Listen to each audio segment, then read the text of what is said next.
Welcome to this new chat about starting a business. We think it would be good to dive a little bit deeper into our own experiences as photographers and just people starting our own business, being a freelancer in the creative world.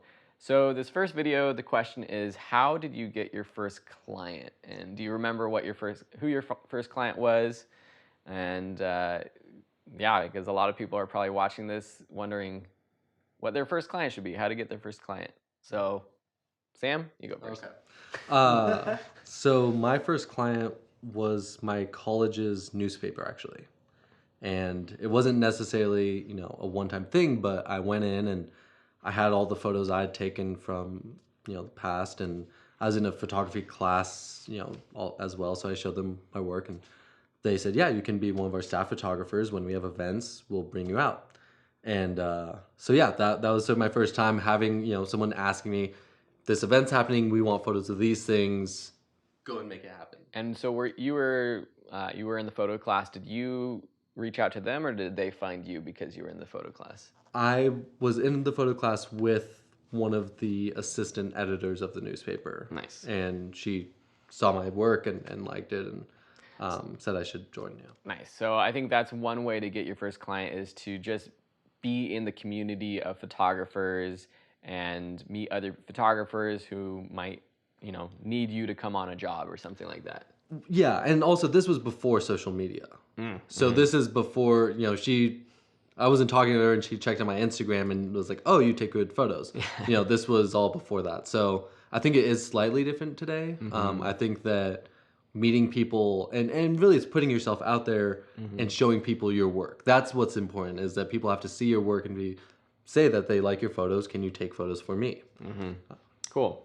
Will, who was your first client? Oh man, this is a complicated question for me, but my very first paid photo client was actually in high school. The development office at my school needed photos, and they saw that I was in photography class, same thing, and they were just like, "Hey, do you want to take photos of the assembly or whatever?" And I was like, "Okay," and they're like, "We'll pay you, $50 or like something." And to me in high school, that was like, as like a 16-year-old, you're like, "Yeah, this is amazing." Nice. I mean, that was with film back then, so that was a whole nother level of nerve-wrackingness. And so then when I went to college, same thing. I actually went to the newspaper and was like, I want to be a photographer, because at my school, UC Riverside, they would publish a newspaper every 2 weeks, and they were filled with photography, and so there was staff photographers. Yeah. And that's where I made the transition from film to digital.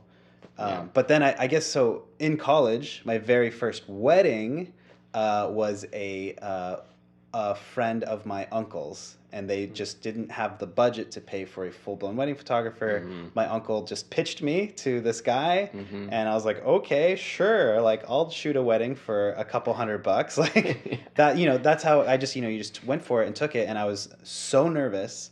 I did it, and it felt fine, and then that person recommended me to another person, and I just sort of upped the price a little bit and did that for like 5 years until I got to like $3,000 or $4,000 and had an assistant, and it just built on itself. But yeah, friend of a family of a recommendation. And I think that's pretty much how most people will start, is those family recommendations, and then ultimately just word of mouth will get you more jobs. And I did my first actual paid photo gig. It was a friend who just wanted Christmas photos, but they knew that I had a DSLR camera, and that's part of it, is just having the equipment and knowing how to use it, I guess, too. Yeah, to the base capacity that you can make something look good. Which everyone in this class, by the end of the class, you should know how to take a photo that someone would pay for, basically. And you're going to be way better than 95% of your friends. And so if you have people wanting holiday photos, graduation portraits, anything like that, you'll be able to do that once you're done with this class. And I will say that, so through my time with the newspaper, I ended up shooting a ski and snowboard event that Red Bull sponsored. So through that, I met people in the Red Bull world.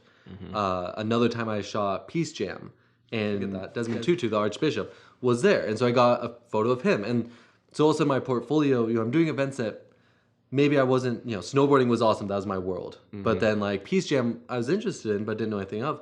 And also have this photo of this, this man that's done incredible things for the world. And that's part of my portfolio. And so really taking on these jobs, and I, do sporting events and different things. And it pushed me to try and get new types of shots. It wasn't necessarily what I wanted, but it made me a better photographer. And through that, I then figured out what things I was most interested in, what I liked doing the most, and started to focus on those things. But I think early on, just taking every job, trying to make the best work you can, like that's what helped me become a better photographer.